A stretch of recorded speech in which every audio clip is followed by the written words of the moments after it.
आज आपण अख्ख्या मच्छी मसाल्याची रेसिपी टाकणार आहे। त्याला हळद, मीठ आणि अद्रक लसणाची पेस्ट करून मॅरिनेट करून ठेवलेलं आहे। आता आपण करायचंय। तर आता आपण कढई ही ठेवून सुरुवात करूया। आपण कढई ठेवलेली आहे, तर त्याला आपण तेल टाकून घेऊया। तर ही रश्यातली बनवायची।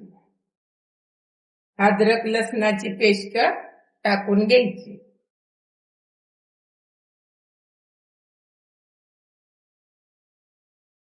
खोबरं आणि तिळाची पेस्ट आपण टाकणार आहे।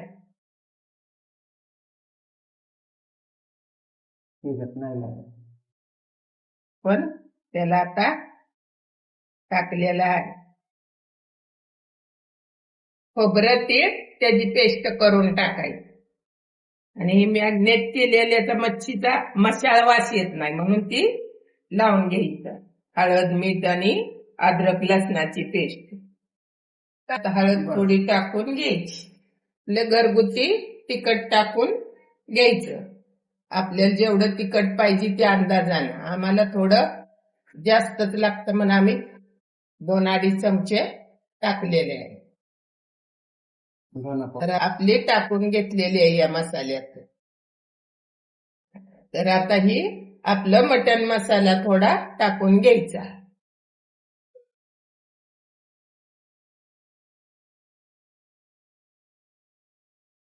तर आता आपण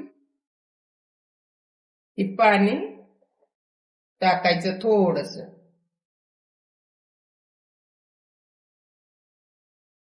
त्याला चांगलं परतून द्यायचं त्यात।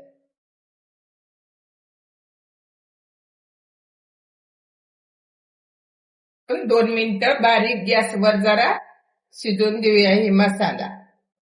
मसाल्याला चांगलं तेल सुटलं की मग मच्छी टाकून द्यायची त्यात। आपलं तेल चांगलं सुटलेलं आहे, चांगला झालेला आहे मसाला तयार। तर ह्याला आता आपण ही पाणी आपल्याला रश्यातलं किती पाहिजे या अंदाजानं पाणी टाकून घ्यायचं।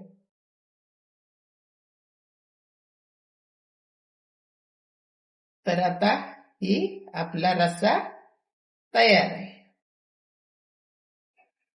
आता त्यात आपण मासे सोडून घेऊया। उकळी येऊन देऊया आणि मग मासे सोडूया। उकळी आलेले आपले मासे सोडून द्यायचे त्यात। ही मासे सोडायचं ही रश्यातलं एकदम। आता त्याला चांगलं होऊन देऊया आपण। बारीक गॅस करून झाकून ठेवूया। झाकण मारून बारीक गॅसवर 5 मिनिटं होऊन देऊया। तर आता झालेलं एकदम व्यवस्थित। त्याला आपण बंद करून काढून घेऊया। तर आता ही मच्छी आपली काढून घेतलेली आहे, एकदम छानपैकी झालेली। तर तुम्ही बी नक्की एकदा करून बघा कशी लागते ती। करून बघा, खाऊन सांगा कशी लागते। लाईक करा, शेअर करा, कमेंट करा, सबस्क्राईब करा।